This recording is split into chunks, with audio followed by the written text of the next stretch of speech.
Hey everybody, you're listening to Combo Wombo podcast. I'm Chipmunk. With me as always is the Mr. Gimpy. What's going on, Chip? Maybe experiencing some technical difficulties, dude. What the heck? So OBS's update thing popped up right when I was pressing reverse. Like, why the fuck would it usually pops up immediately, right? It just took a second, so I don't know.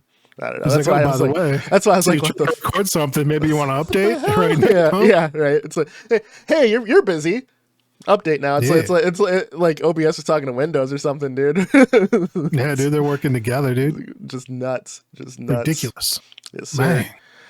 Oh, Updates, man. breaking things. This cord's busted on my microphone. Yeah. So if it just goes out, do you know what happened? I do know what happened. It's all right. You just see me pantomiming. We're gonna be all I keep hearing like USB noise, like deplugging and unplugging, like on other things on my computer, dude. Oh, this whole check your rickety USB controller, boat, dude. It might be, dude. It could be anything. Because you're using a hub, right? Yeah. Maybe I'm like a hub into another hub, dude. It's you're daisy chaining. Yeah, man. But I'm using a laptop that has like 3 ports on it, so yeah, it's the trade-off, man. For sure.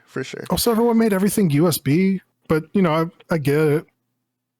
I mean, it'll be easier. I'm gonna like 3D print you a goddamn mic holder, dude. This is ridiculous. It's been going on for weeks. It's been almost 2 you know years what? at this point, I was gonna say, like, I thought about it last week, but I didn't say anything, and I was like, surely, because what happened to your initial stand? It's just gone. Yeah, it's gone, dude. No, like the part where the microphone went into, like that little plastic part broke. Yeah. So that like snapped off at one point. So I know we like before the pod started, we said, you think USB things are just made cheaply and they keep breaking and stuff. Yeah. I don't know, dude. I think it might be you at this point. All right. You're holding your mic. Victim of a large corpo fucking cheap products, dude. I wanted it cheap and fast, and I got it, dude. It didn't last that long. You know. That's true. Like minimum use, very little use, and still snapping, dude. Well, that may be. I mean, I had my mic stand for 5 years now, still going strong. Had this mic for 2 years. But did you buy the cheapest mic stand you could find, though? It was the first mic stand I found. I didn't do very much research. I was just like, here it is. There you so go. I can't tell if it was cheapest or not. And then I was like, let me find one cheaper, dude. And then I found that one. I was like, I can go cheaper. I was like, I'm sure there's like some website that doesn't even like. It just sounds like weird cheap mic stands, and I'm like, perfect. I'm gonna see if I could 3D print a Blue Yeti stand for you, just some cheapo one. I'm just gonna drop it off at your place, bro. Maybe, dude. Maybe that's the key. It's the future we're heading to. I just need a new cord at this point. Yeah. So that is a technical update for the pod. Yeah, there it is. And everything's busted and it's still barely here. Right. Definitely. Barely making it through, dude. What you been up to, man? You say been working on this big project? Yeah, I've been working on this big project at work. I have a client doing a large name change, and with that, you think it'd just be a simple image switch over, but these dumb fucks I can't say because of the nature of my work, but was it like hard coded in like the image to everything else? Yes. Yeah. So instead of doing it properly, which would just be your name is changing, everything about you stays the same though. They instead took a bunch of hard coded shit and replaced it with new shit that's also hard coded. Nice. So that's it's without saying too much of what my day job is. That's what I'm dealing with. Have you ever heard of like a database or inheritances or like? Don't remind me. Do like modular, like and that's a security layer in between theirs. And that's one of the big issues I'm dealing with my day-to-day job, where I just don't have much time during the day because I'm a lot of times, let's be honest, I work from home. When I'm not working on work, I'm either just working on my own things. Like that's how I got the game done with my kids. I was working on that while working. You said their cousin came over and they're like, put me in this game. Yeah, my niece came over no. and she's playing it and she's killing monsters or whatever she goes, oh, this is fun, can I be in it? And I was like, this game's not designed for 3 players. I just just like stopping myself from work, but I thought could you about put her in there? I could I could. After I figured out It'd the be so Amazon easy. Fire So very easy. permissions, Yeah. I literally just have to just drop her in. It Yeah. should be fine. So if I have time, but I told you that once I'm done with the work, I'll work with you on some of the 3D Yeah, stuff. we've So been that's my talking smack, dude. that's my plan. So as soon as I'm done with that, I'll just Discord message you, going, all right, I'm ready. Well, It's you know, time. we'll do something. So that's the big goal. So Oh, like yeah. it sucks when I'll say this. We went over this before a few pods ago, but I'll reiterate it. When you work from home, when your home office is also like where you game and where you make games and stuff, for Yeah. me, a lot of times after I'm done doing all this during the day, I don't want to sit here anymore. You know, Yes. I want to get No, the I fuck feel up that, and man. go. So that's something that I'll just, especially with it being nice out too. That's just something I'm gonna have to just push through, or maybe set myself some like guideline times or whatever. But if I don't have that large project looming over my head at work anymore, I could see myself working on it during the day, because that's how I got around to that Let feeling. me just say this, like Yeah. a big as somebody, both of us been doing this like game design and development as like a hobby for so long. Yes. I would say don't stress about it. Don't even worry. But like also like where we live, it's like more seasonal. So like in like 3-4 months, dude, it's gonna be snowing outside, and you'll be like, oh yeah, and I can like sit down and do this. Like the kids are more indoors. I don't have to keep an eye on them as much. It's yeah. There's definitely like seasons where you come into like having time, and like Yeah. and like both of us also have gotten to a point where like we like to focus and work on like slightly bigger projects and like Yeah. one-off things. But Yeah. I found My like, day job has helped with that truly too. yeah, I found what helps like during like this time, like in the summer where it's nicer out, like I like to sit down and just work on something I can get done like in a couple of hours at the most. I'm like, oh, 1 to 2 hours. Let me just quickly like prototype out ideas, because like most of the ideas are kind of going to be trash. Like if we're being honest, like it's like let me just get it like out all the bad ideas, and like it might take like a week or two or like a couple of hours to like quickly prototype like some of the basic things. But then I don't know, we talked about it a little bit earlier about like just keeping things like modular or like scalable for like your coding.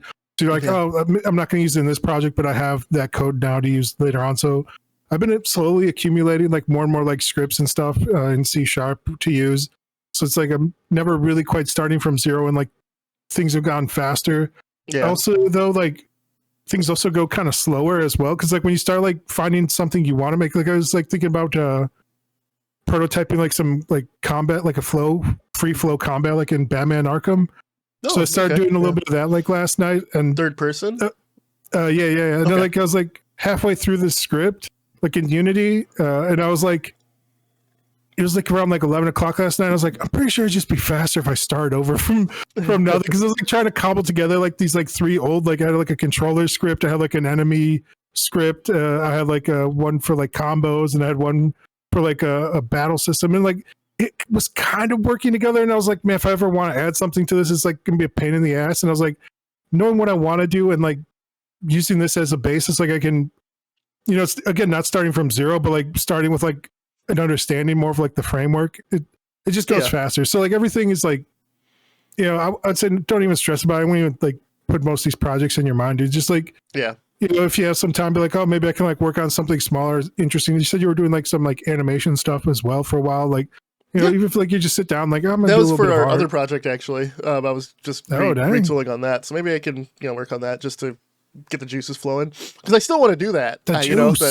So like I still have all that shit saved. I'm ready to, you know what I mean. I just need you just need time, and I think it's one of those things where once we have it, it'll be easier to iterate on, because we could just drag and drop entities. Yeah, it will be, man. Like I don't know, like this is my other problem I've been having lately.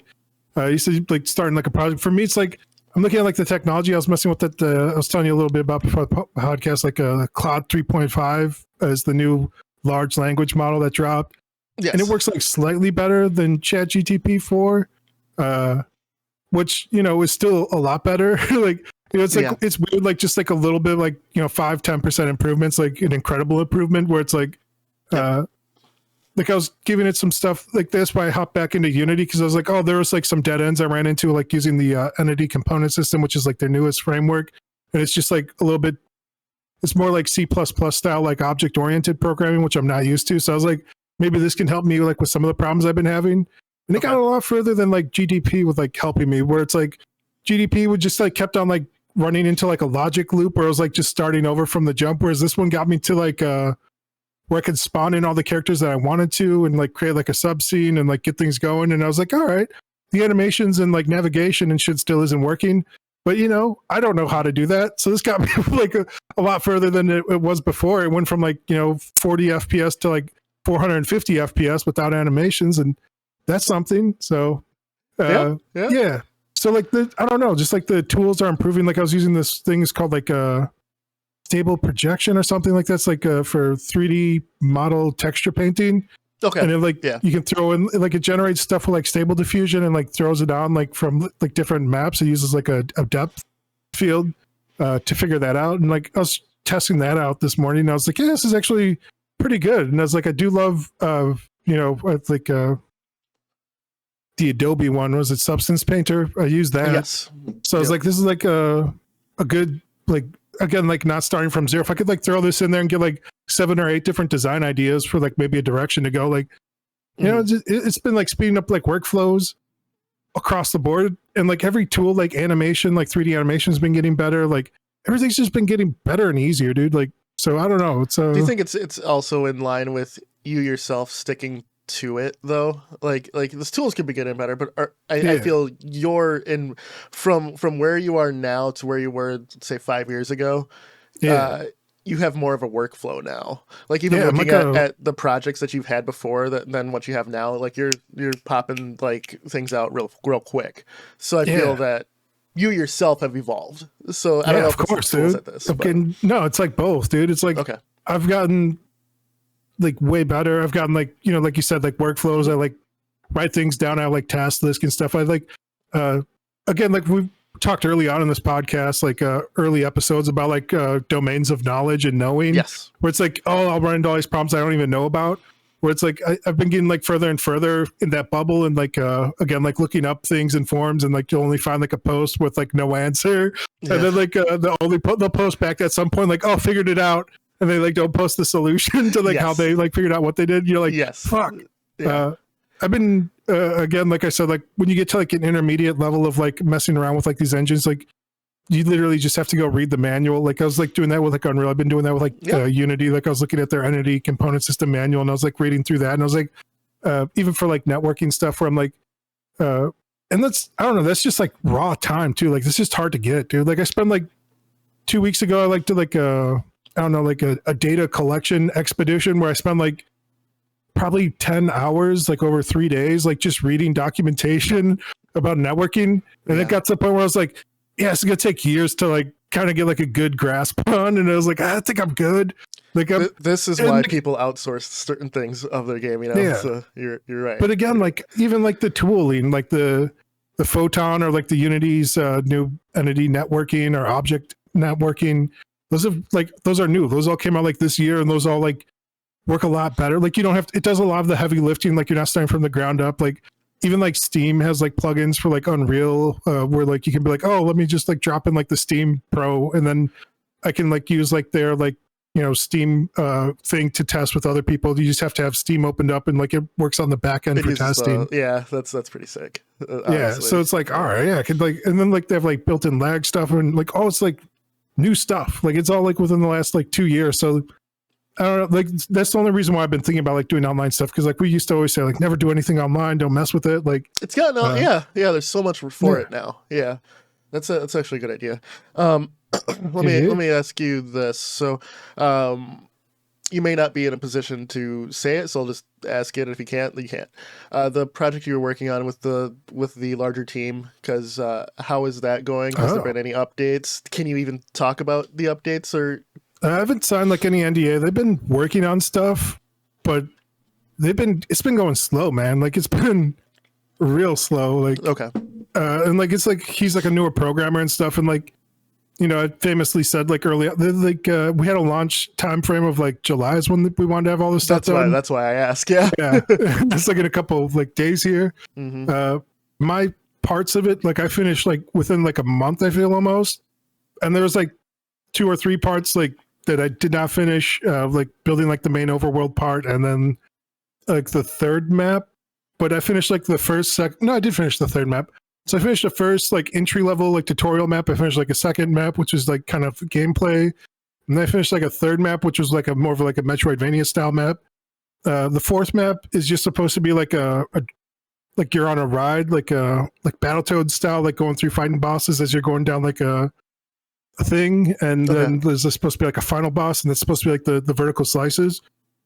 But like I don't know, they were like struggling with like because they decided to do all networking stuff as well, and like they just recently upgraded to like Unreal Engine 5.4, and we started on 5.1. So yeah, I don't know. It's slow and steady. They're making progress.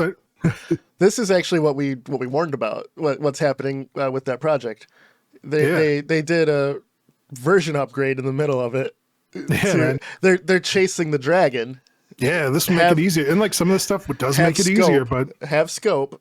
Go for the scope. They're letting feature creep come in. I don't remember networking being a part of that project. Am I wrong, or has it always been part? It was like local co-op, but also like through Steam co-op, and that was working early on. Through like remote play, right? I'm guessing. Yeah. Okay. And like we had that working early. Like we're all like testing that and stuff together. So that worked. Again, like I asked, like again, even before I started that project, I was like, "Do you have like the 3 C's locked in: the camera, character, controller?" I was like, "Yeah."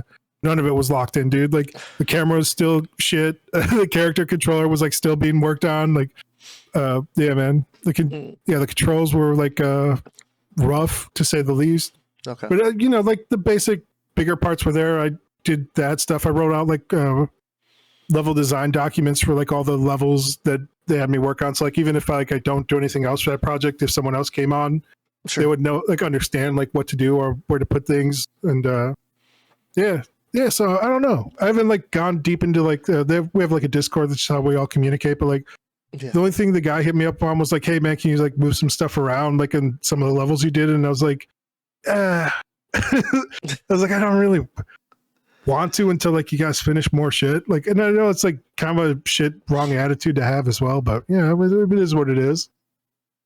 Dealing with people, that's all it is. Yeah, so, where it's like, oh, I'm gonna change all this stuff, and then like you're gonna change the controller again, and I'm gonna have to change it all again in a few weeks. Like, right. You know, like I don't know, like when you have like those bigger ideas locked down, like the camera and the character controller, and the game feel, like the level design is easier, way easier. Yeah, I gotcha. So let me switch gears and kind of we'll wrap up a little bit here. So this week, and I guess the next 2 weeks technically, as of recording, the Steam sale's happening. Big sales. Twice a year. Everyone's looking forward to it. We talk about it all the time. I always go too crazy on these sales. I'll be honest. My wife knows. Dang. I just so in my cart, it started off at 232 games. Yeah. I whittled it down to 93.